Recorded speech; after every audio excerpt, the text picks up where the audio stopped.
as part of our expansion, we expanded to California last year. So there is now a fantastic Turnaround Arts California program, which is working in 10 schools up and down the state and has plans to expand. And we have the leadership from that program here too. So I wanted to say hi to them. And with that, John, you want to tell us about your... I came to the President's Committee for the second term, so this program had already been started, but it was one of the programs that attracted me to the committee. Personally, I was raised in a military family by a father that was didn't see the utility of the arts.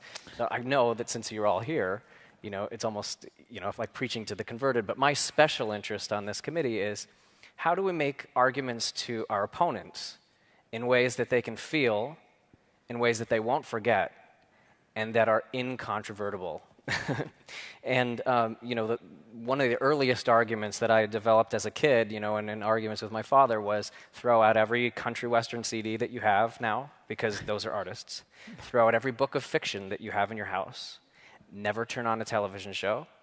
And it was a tiny glimmer, and this very stubborn man started to develop there when he realized that the arts are not just someone making a drawing. And many people think that that's all they are, because they don't go through life thinking about art or really even realizing that box of Ritz crackers that they're drawn to in the grocery store, they're drawn to because it's not a white box that says crackers on it, it's because there's art on it that attracts them to it. So those of us who understand the arts know these things.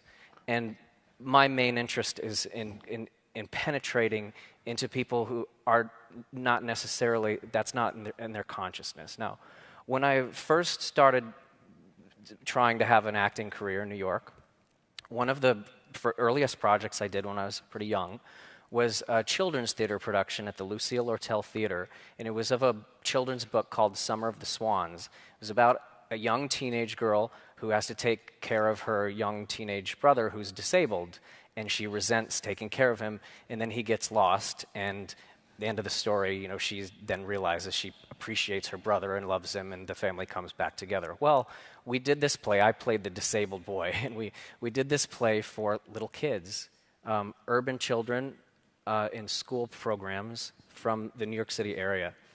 And one of the television stations was there and interviewed a little girl who was about 7 years old after she saw the performance. And she said, and they said, "What did you learn from watching this performance?" And she said, well, that sometimes, even though people are different than us, we should still be nice to them. And I think that when you bring out the success of a program like Turnaround Arts, and you are telling people that the math scores have improved and the reading scores have improved, that's excellent. That's kind of what you have to do to convince our opponents of why the arts are important. But that little girl's answer is really, in my opinion, why the arts are important. Because you don't teach empathy in a math class, and you don't teach empathy in well, you do teach empathy if you're reading fiction. So, but you don't teach empathy in a math class, and a child in school will not learn empathy except by accident in dealing with something in their real life. But if you introduce the whole school to a play where there is a situation like the one that we performed at the Lortel Theater all those years ago, you make sure that those children at least have the opportunity to learn a certain type of empathy. When I was in school myself, all those years of school, the one memory that sticks out for me the most of all the teachers I ever had was a visiting artist who came. She was a folk singer. She came with a guitar, and she sang a Spanish folk song written by a Chilean folk singer named Victor Jara. And she told us the story of Victor Jara, and that he had sung that song on his last day on Earth in the middle of a stadium with everyone taunting him, and he was forced to play the song until his fingers bled, and then he was executed. And I was 15 years old, and it was the first time in all of the studies of history and social studies and everything that I've ever experienced in school that I realized the real important strain of of at least what we can luckily take for granted in this country is that hopefully, cynically maybe sometimes, but at least by the Constitution, you don't die in this country for your beliefs. And that to me was the most resonant day of my entire education. And so when we touch these kids' lives, I hope that we become one of those reminders for them. I hope that we teach them empathy. I know how proud I was when I was a little boy to get my certificate from the President of the United States because I passed the presidential fitness exam, right? and I felt part of a nation because I had the president's signature on her certificate in my home.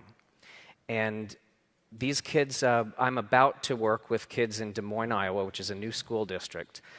So the only kids that I've met so far are kids who were in an amazing place. They had all come to us from these eight schools to the White House.